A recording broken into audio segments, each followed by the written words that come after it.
श्री शिवाय नमस्तु भयम। दोस्तों, जैसा कि आप सभी लोग जानते हैं कि 1 दिसंबर 2025 मार्गशीर्ष महीने में पड़ने वाली मोक्षदा एकादशी व्रत है और मार्गशीर्ष महीने की सोमवार व्रत है और हमारे हिंदू धर्म में इसका बहुत ही बड़ा और विशेष महत्व होता है। अगर कभी भी मौका लग जाए और मार्गशीर्ष महीने का मोक्षदा एकादशी सोमवार के दिन पार जाए तो आप लोगों को सिर्फ और सिर्फ तुलसी की सूखी लकड़ी वाला उपाय तो अवश्य ही करना चाहिए। इन दोनों का संयोग बहुत ही कम आता है। इसी के साथ में गुरुजी ने अपनी शिव पुराण कथा में बताया है कि इस दिन आपको तुलसी की सूखी लकड़ी वाला उपाय तो आपको अवश्य ही करना चाहिए, क्योंकि ऐसा दिन पूरे साल में सिर्फ एक ही बार आता है। और दोस्तों, आप सभी लोग जानते हो कि सोमवार एकादशी का अगर सबसे बड़ा कोई उपाय है तो वह तुलसी की लकड़ी वाला उपाय है। तो दोस्तों, सोमवार एकादशी के दिन आप लोगों को इस तुलसी की सूखी लकड़ी वाला उपाय को जरूर करना है। बहुत सारे लोग होंगे जिन लोगों ने इस उपाय को ना किया हो, मतलब पूरा साल निकल गया, उन्होंने किसी भी दिन इस तुलसी की सूखी लकड़ी वाला उपाय को ना किया हो। पर दोस्तों, आपके पास एक आखिरी मौका बचा हुआ है जो कि सोमवार एकादशी के दिन है। इस दिन आप लोगों को इस वाले उपाय को जरूर कर लेना है। भले ही आपने पूरे महीने भर इस उपाय को ना किया हो, पर अगर आपने इस मार्गशीर्ष महीने के सोमवार एकादशी के दिन अगर इस वाले उपाय को कर लिया तो आपको इस उपाय को करने का वह फल मिलेगा जिसकी आपने कभी कल्पना भी नहीं करी होगी। इसीलिए आप लोग इस वाले उपाय को एक बार जरूर कर लेना है ताकि आप लोगों के हाथ से यह मौका ना जा सके और आप इस उपाय को का फल मिलेगा। दोस्तों, यह उपाय पंडित जी ने अपनी अभी की ही श्री शिव महापुराण की कथा में बताया है, जिस उपाय को आज हम आपको बहुत अच्छे से समझाने वाले हैं। इस वीडियो को देखने के बाद उपाय को समझने के लिए आपको कोई और वीडियो को देखने की जरूरत नहीं पड़ेगी। तो चलिए दोस्तों, उपाय को शुरू करते हैं। देखिए, यह इस मार्गशीर्ष महीने सोमवार एकादशी के दिन यह इतना खास होता है, इतना महत्वपूर्ण होता है। देखा गया कभी कभी बड़े बड़े पूजा पाठ अनुष्ठान से जो कि मनोकामना पूर्ण नहीं होते, वहां मार्गशीर्ष महीने के सोमवार एकादशी के दिन एक छोटे से उपाय करने से ही आपकी मनोकामना पूर्ण हो जाती है। और बहुत सारे लोगों ने इस उपाय को किया भी है, पर उनको इस उपाय को करने का फल भी जरूर मिला है। अगर आप लोग भी पूछी जाए इस उपाय को करना चाहते हैं तो आप इस उपाय को पहले अच्छे से समझ लेना, सुन लेना, उसके बाद करना। इस उपाय का फल जरूर मिलेगा और इस उपाय को कर लेने से आपके घर में चाहे किसी भी प्रकार की दुख और समस्या क्यों ना चल रही हो, आपको उसका कारण भी नहीं पता है कि भाई ये समस्या किस कारण से चल रही है। उसका कुछ भी कारण हो सकता है, जैसे पितृदोष हो सकता है या किसी भी तरह का मंगल दोष भी हो सकता है। तो इस दिन आप लोगों को ये वाला उपाय कर लेना है। ये एक ऐसा उपाय है जिस उपाय को अगर किसी विशेष दिन पर किया जाए तो भाई उस विशेष दिन का जो है तो हमें मिलता ही मिलता है। पर हमने उस दिन पर इस उपाय को किया है तो हमें उससे भी बड़ा फल मिलता है और फल बहुत जल्दी मिलता है, क्योंकि आप इस उपाय को बहुत ही बड़े और विशेष दिन पर कर रहे हैं। तो चलिए अब उपाय के बारे में बात करते हैं, लेकिन उससे पहले आप लोगों को यह जानना आवश्यक है कि आखिर ये उपाय किस समय करना है, किसको करना है और कैसे करना है। तो चलिए हम आगे आपको वीडियो में एक एक कर ये बता देते हैं। लेकिन अगर आप लोग हमारे चैनल पर पहली बार आए हैं या फिर मेरी आवाज आज पहली बार सुन रहे हैं तो हमारे चैनल को सब्सक्राइब जरूर कर दिया लेना और इस वीडियो को लाइक करके कमेंट बॉक्स में श्री शिवाय नमस्तु भयम ओम नमः शिवाय जरूर टाइप कर देना। तो दोस्तों, इस तुलसी की सूखी लकड़ी वाला उपाय को हमें सोमवार एकादशी के दिन कैसे करना है, किसको करना है, किस समय करना है और कहां पर करना है, ये सारे सवालों के जवाब आपको इस वीडियो में मिल। और जो ये वीडियो देखेगा भाई उसको तुलसी की सूखी लकड़ी वाला उपाय जरूर करना चाहिए, क्योंकि इस दिन काला तिल का भी बहुत ही बड़ा और विशेष महत्व होता है। और जब बात आ जाए तुलसी की सूखी लकड़ी वाला उपाय की तो ये सोने पर सुहागा वाली बात हो जाती है और ये बहुत ही बड़ा उपाय होता है। अब दोस्तों, इस तुलसी की सूखी लकड़ी उपाय को आखिर करना किसको है, सबसे पहले हम लोग वो बात जान लेते हैं। तो देखो, घर की जो बड़ी माताएं बहन होती हैं, उन माताओं बहनों में से कोई भी एक बड़ी माता बहन इस वाले उपाय को कर सकती हैं। और दोस्तों, अगर आप चाहें तो अपने घर में से सभी सदस्यों को भी इस उपाय को करवा सकते हैं। अगर किसी व्यक्ति की खुद की कोई मनोकामना है, खुद की कोई दुख और परेशानी है जो कि वो अपने लिए ही करना चाहता है इस वाले उपाय को, तो वो खुद अपने लिए भी कर सकता है। बाकी अगर कोई घर में से ऐसा है जो कि अपने पूरे घर परिवार के सुख और शांति के लिए ये वाला उपाय करना चाहता है तो भाई वो भी कर सकता है, हो सकता है उसमें भी कोई दिक्कत नहीं है। कहने का मतलब यह है कि इस उपाय को हर एक सदस्य भी कर सकता है और पूरे घर परिवार के सदस्य के लिए घर की बड़ी माताओं बहनों में से कोई एक माता बहन भी कर सकती है। माताएं बहनें अगर घर में उपस्थित ना हो या भाई ये वाला उपाय ना कर पा रही हो तो फिर घर का कोई बड़ा सदस्य भी इस तुलसी की सूखी लकड़ी वाला उपाय को कर सकता है, चाहे फिर वो पुरुष ही क्यों ना हो, उसमें कोई दिक्कत वाली बात नहीं है। उसके बाद में दोस्तों जो अगला प्रश्न निकल कर आता है वो ये आता है इस उपाय को लेकर के, आखिर इस उपाय को हमें किस समय करना है, सुबह के समय करना है कि शाम के समय करना है। तो देखो, इस वाले उपाय को आप लोग सुबह के समय भी कर सकते हो और शाम के समय प्रदोष काल में भी कर सकते हो। अब अगर आप पूछो कि भाई साहब सबसे उत्तम समय कौन सा रहेगा इस तुलसी की सूखी लकड़ी वाला उपाय को करना है का, तो हम बस यही कहेंगे कि इस उपाय को आप सुबह के समय करेंगे तो ज्यादा बेहतर होगा। बाकी अगर प्रदोष काल शाम के समय भी करेंगे तो भी अच्छा होगा, उसमें कोई भी दिक्कत वाली बात नहीं है। तो अब दोस्तों जो अगली सबसे बड़ी और महत्वपूर्ण बात आती है वो ये आती है कि सुबह अगर हम उपाय को करेंगे तो हमें कितने बजे से लेकर कितने बजे तक के बीच में करना है, और शाम के समय प्रदोष काल में करेंगे तो हमें कितने बजे से लेकर कितने बजे के बीच में करना है। तो देखो सुबह जितनी जल्दी हो सके आप उपाय को करने की कोशिश करना। बाकी अगर किसी कारणवश लेट भी हो जाओ, थोड़ी देर भी हो जाए, तो 10 या 11 बजे तक भी आप उपाय कर लेना, पर 12:00 बजे से ज्यादा देरी ना हो, ठीक है, इस बात का ध्यान रखना। उसके बाद में दोस्तों अगर शाम के समय प्रदोष काल की बात करें, प्रदोष काल का जो समय है होता है वो शाम के 6 बजे से शुरू हो जाता है, मतलब शाम 6 से लेकर 7 के बीच का जो समय होता है ये समय प्रदोष काल का समय होता है। तो आप इस उपाय को 7 या 8 बजे के बीच में भी कर सकते हो, मतलब शाम के 6 बजे से रात 8 बजे के बीच में आप कभी भी इस वाले उपाय को कर सकते हो, उसमें कोई भी दिक्कत वाली बात नहीं है। देखिए यदि हम किसी भी प्रकार के उपाय को निश्चित दिन और निश्चित तिथि पर करते हैं तो इसका हमें बहुत अधिक लाभ मिलता है, और इन उपायों को करने के बाद हमारे जीवन में बहुत अधिक परिवर्तन है। साथ ये जो उपाय आपके जीवन की सारी परेशानियों को और सारी बाधाओं को दूर करने वाले हैं। देखिए दोस्तों आज के इस पूरे ही वीडियो में हम आपको 3 चमत्कारिक उपाय बताने वाले हैं, और ये तीनों ही उपाय बहुत ही खास और बहुत ही ज्यादा विशेष होने वाले हैं। तो चलिए दोस्तों जाने वाले हैं, लेते हैं गुरुजी द्वारा बताए गए सबसे पहले उपाय के बारे में। मार्गशीर्ष माह धन प्राप्ति उपाय। तुलसी की सूखी लकड़ी घर में रख देना, बहुत जल्दी करोड़पति बनोगे, पैसा पत्थर से बंदोरपति बनोगे, बरसेगा राधे दधे। दोस्तों आपको किसी भी दिन तुलसी की सूखी लकड़ी का उपाय घर पर करना है, और ऐसा समझ लीजिए कि तुलसी की सूखी लकड़ी का ये उपाय आपको बहुत जल्दी करोड़पति बनाएगा, क्योंकि जो मेरी का महीना है ये श्री हरि विष्णु को सबसे प्रिय महीना है। तो देखिए स्कंद पुराण में आता है कि भगवान विष्णु को सबसे प्रिय अगर कोई महीना है तो वो मार्गशीर्ष का ही महीना है, और मार्गशीर्ष के महीने में तुलसी के उपाय रातों रात आपके भाग्य को चमकाते हैं। ऐसे में आज की वीडियो में हम आपको तुलसी के ऐसे उपाय बताने जा रहे हैं जो रातों रात आपका भाग्य चमकाएंगे और बहुत जल्दी आपको महाधनी बनाएंगे।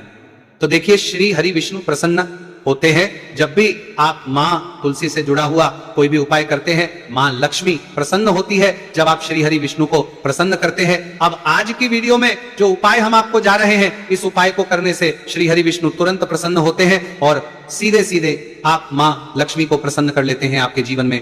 आप खुद अपने सौभाग्य को प्रसन्न कर लेते हैं। इसकी तरफ करने के भी आपके जीवन में आप खुद अपने सौभाग्य को प्रसन्न कर लेते हैं, प्राप्त कर लेते हैं इस छोटे से उपाय को करके। तो देखिए सबसे पहले बात कर लेते हैं कि जो माँ तुलसी, इनके बिना श्री हरि विष्णु का पूजन और श्री हरि विष्णु का भोग दोनों ही अधूरे हैं। जब भी हम श्री हरि विष्णु को भोग कराते हैं, उनको भोग लगाते हैं, उसमें हम तुलसी दल जरूर डालते हैं। एक पत्ता डालेंगे लेकिन तुलसी दल जरूर डालते हैं, क्योंकि बिना तुलसी दल के श्री हरि विष्णु कोई भी भोग स्वीकार नहीं करते हैं। और मार्गशीर्ष के महीने में तुलसी का पूजन करने से व्यक्ति को सौभाग्य की प्राप्ति होती है, उसके घर में कभी निर्धनता नहीं आती है। आप देखिए सबसे पहले तो आपको मार्गशीर्ष के महीने में एक हरा भरा तुलसी का पौधा अपने घर में लगाना चाहिए। अगर पहले से आपके घर में तुलसी का हरा भरा पौधा है तो बहुत उत्तम है, अगर नहीं है तो मार्गशीर्ष के महीने के लिए महीने में एक तुलसी जी का पौधा आप जरूर लेकर आ, क्योंकि सबसे श्रेष्ठ महीना है तुलसी के पौधे को अपने घर में लाकर लगाने के लिए। दूसरी चीज कि कानी के लिए गा, देखिए मार्गशीर्ष के महीने में या उससे पहले आपके घर में तुलसी जी का पौधा सूख गया है, और अगर तुलसी का पौधा आपके घर में सूखा हुआ है तो उससे कौन पाए है जो आप करके रातों रात अपने भाग्य को चमका सकते हैं। तो देखिए अगर आपके घर में, तो देखिए अगर आपके घर में तुलसी जी का सूखा हुआ पौधा है, इसमें आपको हरे भरे पौधे से उपाय नहीं करना। आपके घर में तुलसी जी का अगर सूखा हुआ पौधा है, उसी से आप उपाय करेंगे, इस चीज का ध्यान रखेंगे। तो देखिए अगर तुलसी जी का पौधा सूख गया है तो आपको क्या करना है, छोटी छोटी टहनियां लेनी है, गिनकर के 7 टहनियां, ठीक है ना। कितनी टहनियां लेंगे, 7 टहनियां लेंगे। थोड़ा सा मौली धागा आपको लेना है और 7 तुलसी की सूखी लकड़ी को एक के अपने अंदर एक यानी गट्ठा टाइप का बनाना है और उसको बांध देना है, ठीक है ना। सारी तुलसी की लकड़ियों को इकट्ठा करना है और मौली धागे से बांध देना है। बांध देंगे कलावा लपेट कर। अब आपको क्या करना है, रोली का इस तुलसी की सूखी लकड़ी पर आपको करना है, रोली का तिलक करेंगे। अगर चंदन है तो थोड़ा सा चंदन लगा दीजिए। अब ये तुलसी की जो सूखी लकड़ी है ये आपको थोड़ी देर अपने घर के मंदिर में रखनी है श्री हरि विष्णु के सामने, और एक देसी घी का दीपक आपको श्री हरि विष्णु के सामने लगाना है। दीपक गोल बाती का लगाएंगे और उसमें एक चुटकी पिसी हुई हल्दी डाल देंगे, ठीक है ना। श्री हरि विष्णु को हल्दी बहुत प्रिय दीपक लगा देंगे। थोड़ी देर बाद जो तुलसी की लकड़ियां हैं उनको ऐसे ही रखा रहने देंगे, तिलक कर देंगे। अब थोड़ी देर बाद आपको क्या करना है, तुलसी की वो जो सूखी लकड़ी बांधी थी कलावे से, मोली धागे से, अब आपको उन्हें उठाना है। एक छोटे से लाल कपड़े में आप इसको रख लीजिए, ठीक है ना, लाल कपड़े में रख लीजिए, पीला कपड़ा हो तो पीले कपड़े में रख लीजिए। रखने के बाद आपको क्या करना है, इसकी पोटली टाइप की बना देनी है, धागे से लपेट कर मोली धागे से पोटली बना लीजिए, आराम से बंध जाती है। अब इस पोटली को आपको कहाँ रखना है, इसे आपको अपने घर के मुख्य द्वार पर टांगना है, ठीक है ना, अंदर की तरफ मुख्य द्वार पर अंदर की तरफ टांग दीजिए और माँ लक्ष्मी का ध्यान करिए, श्री हरि विष्णु का ध्यान करिए, उनसे प्रार्थना करिए कि हे धन की देवी महालक्ष्मी, आप मेरे घर में पधारिए और अपनी कृपा मुझ पर बरसाइए। इस तरह से आपको प्रार्थना करनी है और मंत्र बोलना है, ओम नमो भगवते वासुदेवाय नमः 11 बार ये मंत्र बोलना है। एक दीपक आपको जिस दिन भी उपाय कर रहे हैं अपने घर के मुख्य द्वार पर प्रज्वलित करना है। चौमुखी दीपक, 4 बाती का दीपक लगाएंगे और थोड़ी सी हल्दी उस दीपक में भी डाल देंगे। मुख्य द्वार पर दीपक बाहर की तरफ लगाना है, सीधे हाथ पर, ठीक है ना। ये उपाय मार्गशीर्ष में आप करिए और देखिए कि कैसे आप महाकरोड़पति बनते हैं, कैसे आपके पास पैसा आता है और कैसे आपके पास पैसा रुकता है।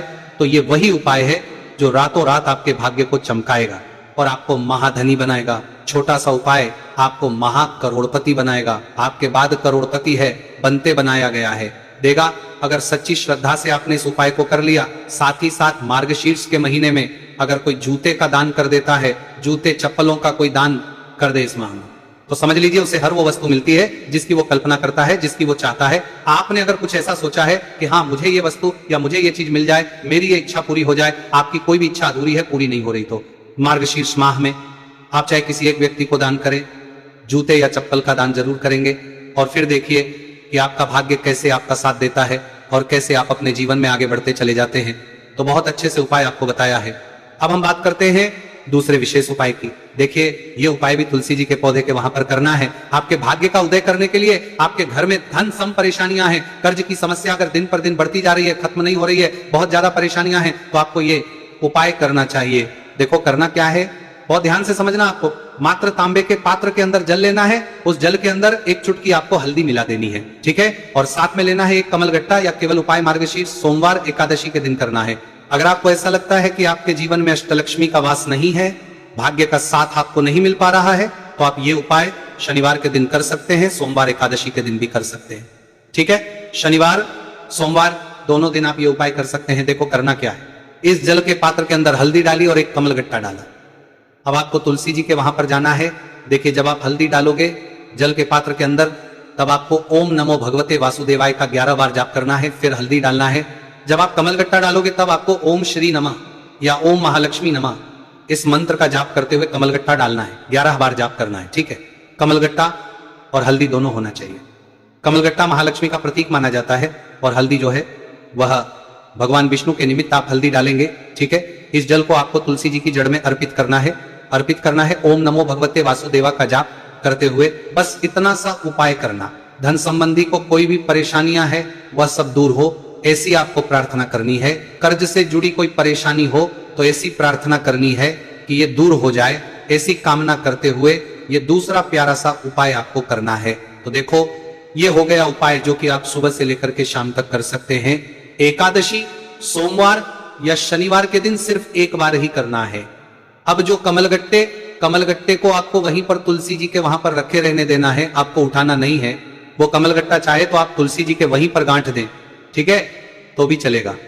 तो इस प्रकार से आपको ये सुंदर सा उपाय करना है।